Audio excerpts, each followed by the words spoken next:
Buenos días, hermanos. Dios les bendiga ricamente. Qué bueno poder estar aquí otra vez con ustedes en este momento para poder compartir otra parte de este estudio que llevamos tiempo caminando en el libro de los Hechos. Hoy nos toca caminar sobre el capítulo 14, completo, por cierto, vamos a tratar de hacerlo.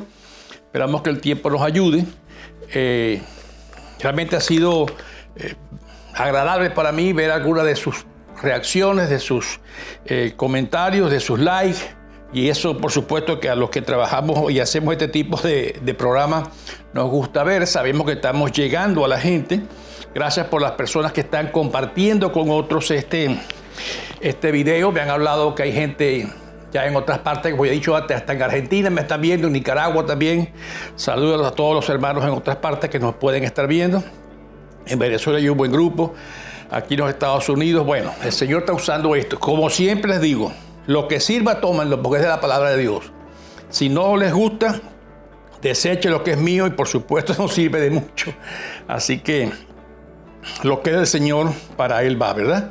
Vamos a estar leyendo el capítulo 14, el capítulo completo, los 28 versículos, y luego entonces así continuaremos con este estudio, que yo creo que se pone cada día más interesante porque nos va edificando de esa primera iglesia, de ese primer crecimiento que Dios produjo en aquel tiempo, en el primer siglo, a través de estos hombres y mujeres dedicados con un empeño muy fuerte en la gloria del Señor. Vamos a orar y le damos gracias a Dios por este rato y entonces comenzamos a la lectura de los 28 versículos del capítulo 14. Padre, gracias por la bendición de estar una vez más con mis hermanos y hermanas a través de este medio. Gracias porque tú estás usando esto de la manera que tú prefieres, Señor. No soy yo ni es ninguna otra organización. Señor, es solamente tu Espíritu Santo el que debe ser glorificado y honrado. Toda la honra y toda la gloria para ti, Señor. Y si algo nos usas, pues somos encontrados siervos infieles porque apenas hacemos lo que tú nos mandas a hacer. Señor, síguete glorificando a través de este medio. Usa tu palabra que pueda correr en muchos lugares. Usa otros ministerios que están, Señor, también obrando y proclamando tu palabra de otros muchos medios, Señor, para que tu reino sea engrandecido en este tiempo en medio de nosotros. Sabemos que vivimos tiempos difíciles, pero tú, Señor, siempre te manifiestas en esos momentos donde parece que no hay salida. Tú te manifiestas poderosamente porque tu plan se cumple sin ningún tipo de cambio, Señor. Gracias por esto. Te pedimos que bendigas esta reunión y este estudio en Cristo Jesús. Lo hacemos. Amén y amén. Bien, comenzando leyendo el capítulo 14 del libro de los Hechos. En Iconio, Pablo y Bernabé entraron, como de costumbre, en la sinagoga judía y hablaron de tal manera que creyó una multitud de judíos y de griegos. Pero los judíos incrédulos incitaron a los gentiles y les amargaron el ánimo contra los hermanos. En todo caso, Pablo y Bernabé pasaron allí bastante tiempo hablando valientemente en el nombre del Señor, quien confirmaba el mensaje de su gracia, haciendo señales y prodigios por medio de ellos. La gente de la ciudad estaba dividida. Unos estaban de parte de los judíos y otros de parte de los apóstoles. Hubo un complot contra tanto de los gentiles como de los judíos, apoyados por sus dirigentes para maltratarlos y apedrearlos. Al darse cuenta de esto, los apóstoles huyeron a Listra y Derbe, ciudades de la Caonia y a sus alrededores, donde siguieron anunciando las buenas nuevas. En Listra vivía un hombre lisiado de nacimiento, que no podía mover sus piernas y nunca había caminado. Estaba sentado escuchando a Pablo, quien al reparar en él y ver que tenía fe para ser sanado, le ordenó con voz fuerte: ponte de pie y enderézate. El hombre dio un salto y empezó a caminar. Al ver lo que Pablo había hecho, la gente empezó a gritar en el idioma de la Caonia: los dioses han tomado forma humana y han venido a visitarnos. A Bernabé lo llamaban Zeus y a Pablo Hermes, porque era el que dirigía la palabra. El sacerdote de Zeus, el dios cuyo templo estaba en las afueras de la ciudad, Llevó toros y guirnaldas a las puertas y con toda la multitud quería ofrecerle sacrificio. Al enterarse de esto, los apóstoles Bernabé y Pablo se rasgaron las vestiduras y se lanzaron por entre la multitud gritando: Señores, ¿por qué hacen esto? Nosotros también somos hombres mortales como ustedes. Las buenas nuevas que les anunciamos es que dejen estas cosas sin valor y se vuelvan al Dios viviente que hizo el cielo, la tierra y el mar y todo lo que hay en ellos. En épocas pasadas, Él permitió que todas las naciones siguieran su propio camino. Sin embargo, no ha dejado de dar testimonio de sí mismo, haciendo el bien, dándole lluvia del cielo y estaciones fructíferas, proporcionándoles comida y alegría de corazón. A pesar de todo lo que dijeron, a duras penas evitaron que la multitud les ofreciera sacrificio. En eso llegaron de Antioquía y de Iconio unos judíos que hicieron cambiar el parecer de la multitud. Apedrearon a Pedro y lo arrastraron fuera de la ciudad creyendo lo que estaba muerto. Pero cuando lo rodearon los discípulos, él se levantó y volvió a entrar en la ciudad. Al día siguiente partió para Derbe en compañía de Bernabé. Después de anunciar las buenas nuevas en aquella ciudad y hacer muchos discípulos, Pablo y Bernabé regresaron a Listra, Iconio y a Antioquía, fortaleciendo a los discípulos, animándolos a perseverar en la fe. Es necesario pasar por muchas dificultades para entrar al reino de Dios, les decían. En cada iglesia nombraron ancianos y con oración y ayuno les encomendaron al Señor en quien habían creído. Atravesando Pisidia llegaron a Panfilia y cuando terminaron de predicar la palabra de Perge, bajaron a Atalía. De Atalía navegaron a Antioquía, donde se les había encomendado a la gracia de Dios para la obra que habían realizado. Cuando llegaron, reunieron a la iglesia e informaron de todo lo que Dios había hecho por medio de ellos y de cómo había abierto la puerta de la fe a los gentiles.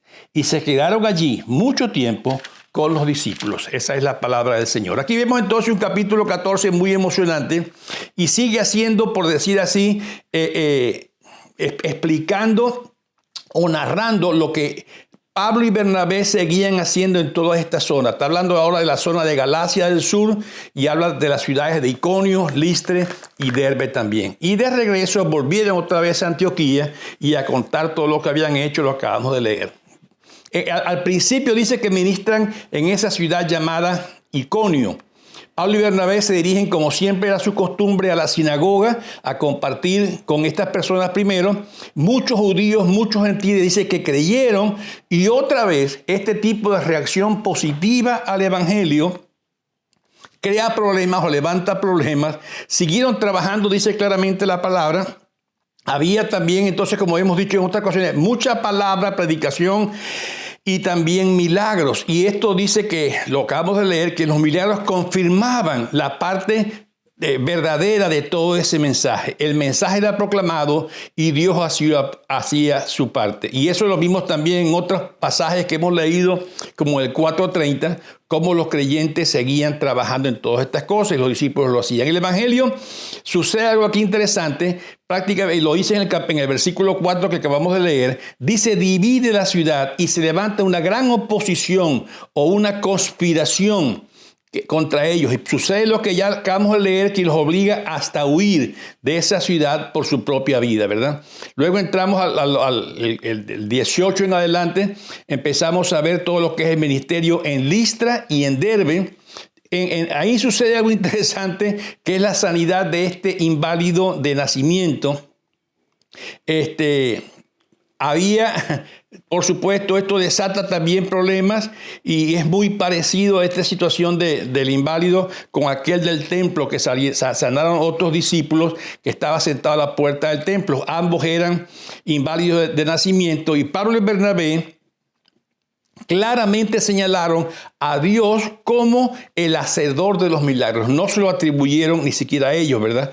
Por eso, a pesar de eso, es donde hay esa confusión, porque los quieren llamar como dioses griegos, ¿verdad? Zeus y Hermes. Y ya leímos esa parte, y aparentemente estaban usando esta gente otro idioma, no el mismo que usaban los discípulos, y por eso quizás se tardaron un poco en responder y entender lo que estaba pasando. Pero aquí vemos claramente que la respuesta de Pedro, dice que rasgaron sus vestiduras, porque veían esto como una blasfemia. Por supuesto que no eran dioses, por supuesto que el milagro no era de ellos. Por cierto, muy distinto a lo que leímos en el capítulo 12, cuando el pueblo gritaba a Herodes que estaban oyendo la palabra de Dios. Herodes se lo atribuyó para él. Estos discípulos, hablamos del capítulo 12, del libro de los Hechos. Estos discípulos claramente pusieron una barrera diciendo: no somos nosotros, somos igual que ustedes, somos hombres como ustedes, la gloria es de Dios. Y Pablo, por supuesto, aprovecha este momento para compartir más el evangelio, como dice claramente, como algo más sublime. Y precisamente le dice, para que dejen esas cosas que no tienen valor. En el versículo 15, ¿verdad? ¿Por qué hacen esto? Nosotros también somos hombres mortales como ustedes. Las buenas nuevas que les anunciamos es que dejen estas cosas sin valor y se vuelvan a Dios. Pedro les muestra claramente aquí, en este caso era Pablo, disculpen que a veces me cruzo un poco con Pedro, en este caso era Pablo, les muestra claramente que esas cosas que estaban haciendo no eran del valor que Dios realmente tenía. Por cierto, aquí vemos que es una audiencia ya no tan compuesta por judíos, no tan influenciados por la religión judía, y este es un acercamiento muy básico. Por eso el tipo de predicación lo hace Pablo de esa manera, combinando prácticamente la comparación entre la obra de Dios y la obra de estos dioses. Por eso le dice, es el creador de todo. Su presencia es evidente en todo el mundo y los llama al arrepentimiento y les habla de la lluvia, de la comida y todas estas cosas, porque es un acercamiento un poco distinto al que usaba, por supuesto, con el pueblo judío. Otra fuerte oposición se levanta hasta aquí también en Antioquía e Iconio, a un punto que dice que apedrearon a Pablo. Ay, Dios mío. Apedrearon a Pablo, lo maltrataron tanto que hasta lo dieron por muerto, claramente dice, ¿verdad? Yo diría no solamente el daño físico, sino el daño moral, el daño humano que le hacen a un hombre cuando lo llevan a esta situación de humillación prácticamente. Dice que los recién convertidos lo apoyaron y estoy seguro que ese era un gran consuelo para Pablo. En todo este proceso, y ellos después de una noche se cambian a Derbe, que es otra ciudad, y su ánimo vemos claramente que no había bajado, seguían con el ánimo bien alto y el Señor bendice su trabajo. Por eso en el verso 21 dice: después de anunciar las buenas nuevas en aquella ciudad y hacer muchos discípulos, Pablo y Bernabé regresaron a Listra. Después de haber hecho una gran obra, dice, van regreso a Listra porque van a regresar otra vez a Antioquía a rendir esa información. No se menciona tanta posición en ese momento, pero ya estaban regresando de todo el trabajo que habían hecho por por tiempo en todo ese sitio. Pero Pablo, por supuesto, vemos aquí pagar un alto precio por su coraje y su valentía al predicar. De regreso, otra vez vinieron visitando, antes de llegar a Antioquía, llegaron a Listra, Iconio y luego a Antioquía, y lugares donde habían encontrado oposición. Ahora ellos llegaron ya no con una idea de estar predicando el evangelio tan públicamente, sino claramente lo leímos para animar o mantener a los hermanos. Ese ministerio de acompañamiento o de fortalecimiento, claramente lo dice en el verso 22 que acabamos de leer, fortaleciendo a los discípulos y animándoles a perseverar en la fe. Es necesario pasar por muchas dificultades para entrar en el reino de Dios, les decían. Vemos a Pablo y Bernabé fortaleciendo a estos creyentes, los exhortan a permanecer en la fe, algo muy importante, pero también no les escondieron las dificultades que podían enfrentar. Y esto es básico en este caso. No les escondieron las consecuencias.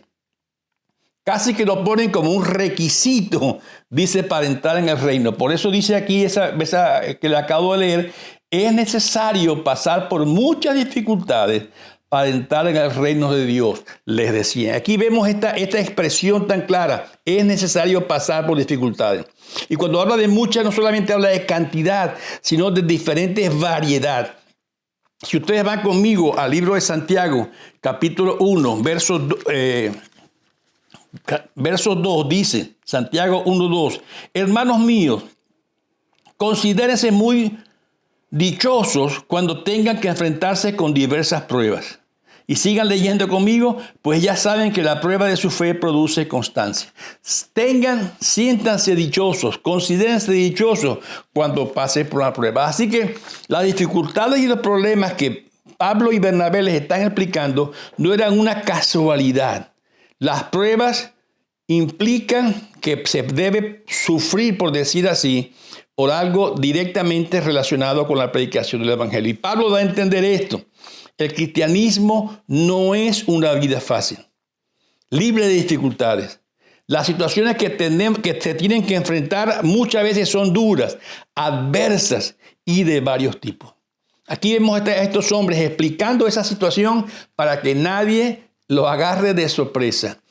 Tendrán que pasar por diferentes pruebas, aunque a veces, por supuesto, no nos gustan esas pruebas. La otra cosa que vemos aquí al final de este pasaje que acabamos de leer es cómo les ayudan ellos a organizarse. Dice claramente, lo hace por medio de equipos de trabajo, se les llama ancianos a los que están nombrando. En la palabra original sería presbíteros o presbúteros, algunos lo llaman también así, y va a aparecer esta misma palabra de ancianos o presbíteros por muchas partes, hasta 66 veces en lo que queda del Nuevo Testamento. Son nombrados porque están comprometidos con el Señor y aceptan la decisión de estar con la iglesia y lo hacen a través de ayuno y oración, lo leímos hace un momento. Vuelven a Antioquía, pasan, por decir así, todo lo que les está contando y se alegran mucho por lo que están oyendo estos hermanos allá. Esta palabra también se usa como anciano para los dirigentes.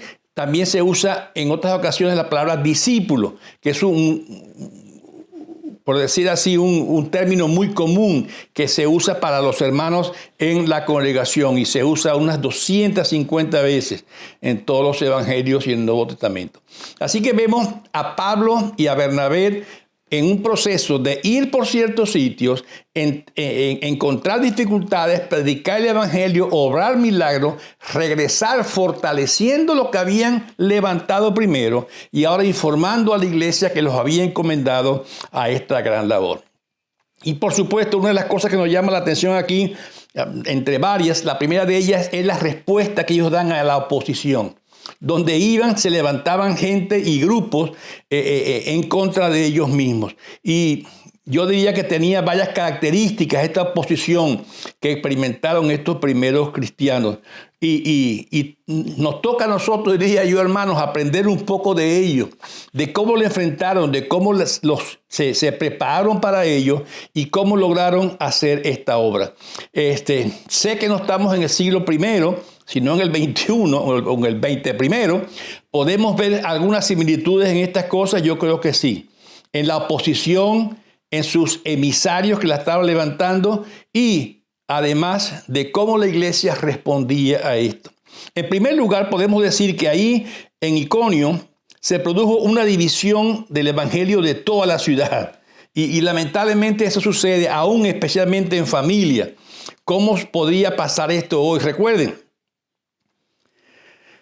Jesús lo dijo. Si ustedes quieren buscar un pasaje donde Jesús habla de esto, busquen Mateo 10:34.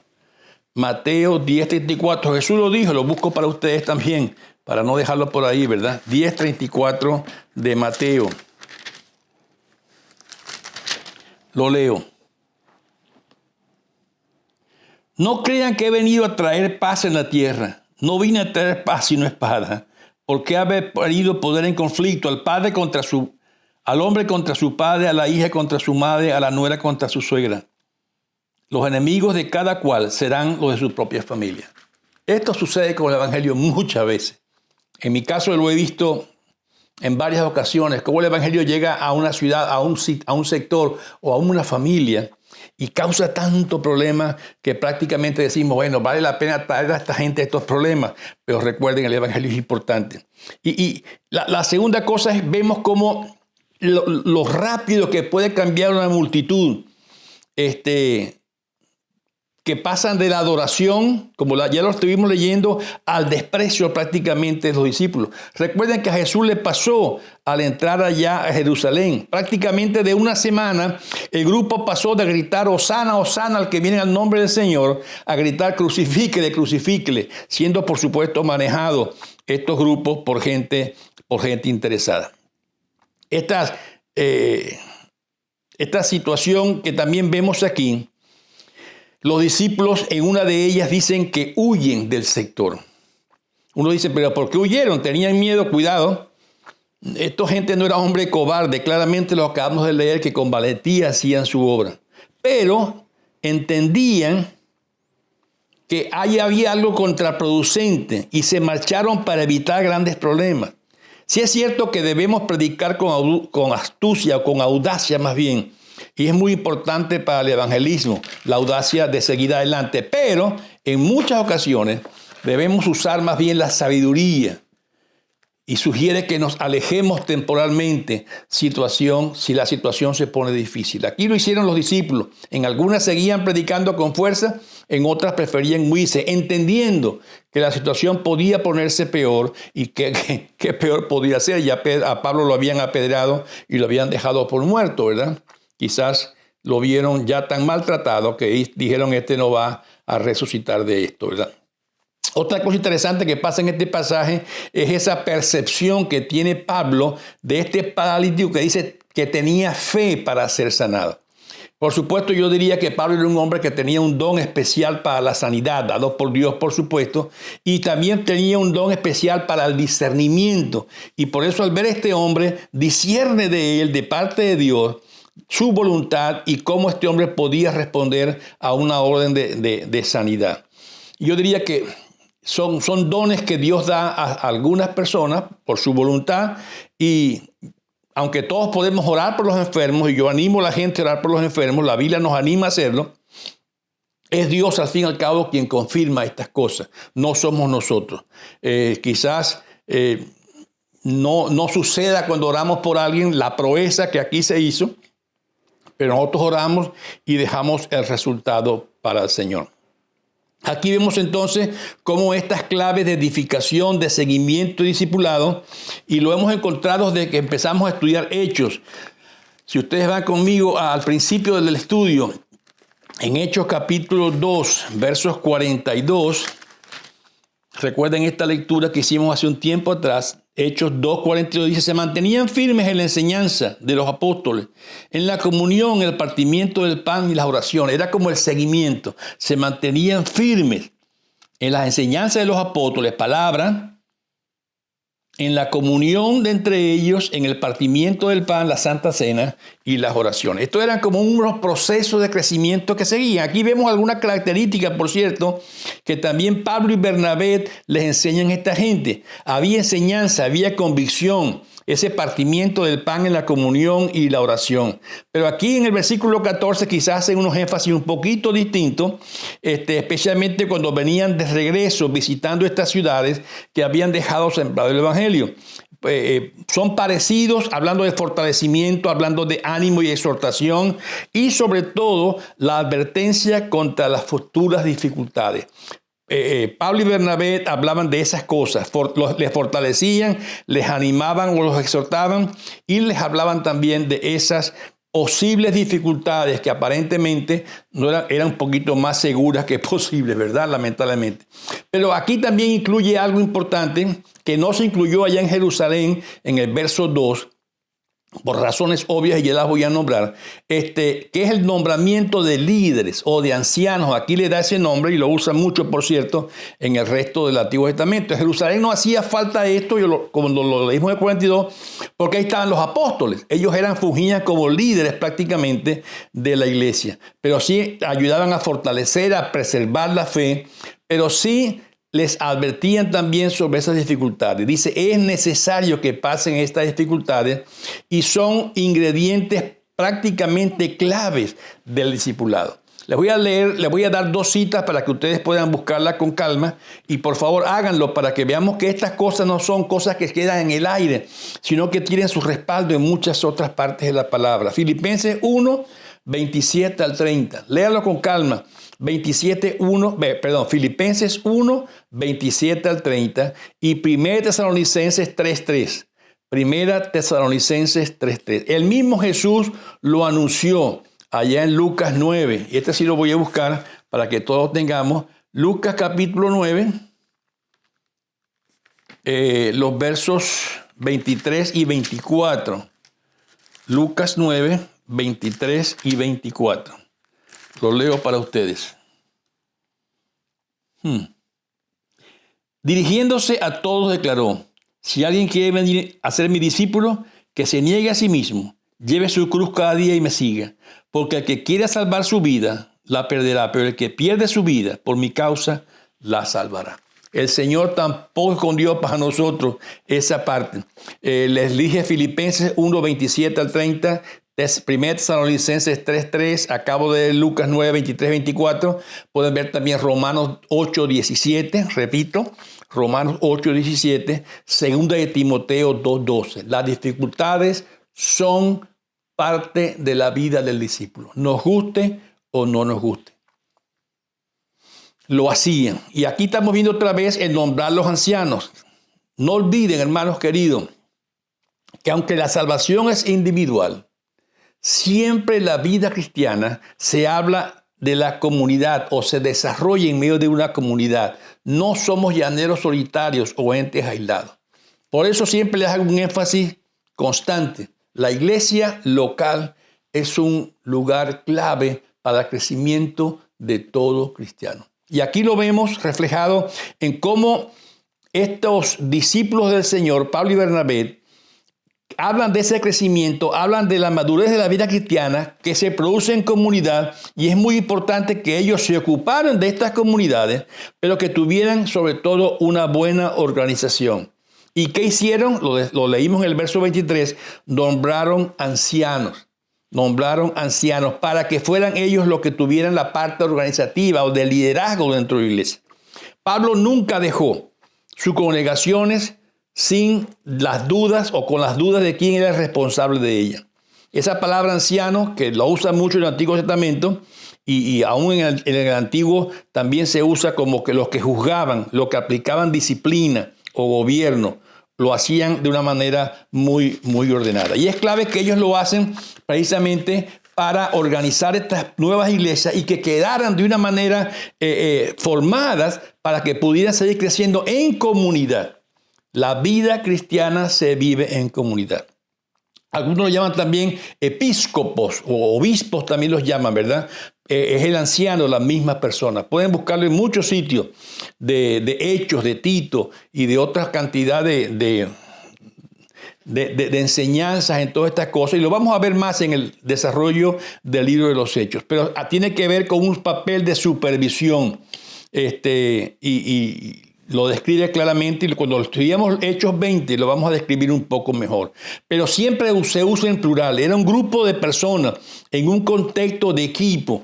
Y Pablo lo usa como presbiterium, también los llaman, ¿verdad? Y nuestra iglesia como presbiteriana toma de ahí su palabra porque es un gobierno de ancianos que dirige iglesia. Es ese concepto de ancianos o de grupo que ayuda a dirigir, dando sabiduría a ese grupo que se está formando. Ahora, hay muchas cosas que aquí suceden.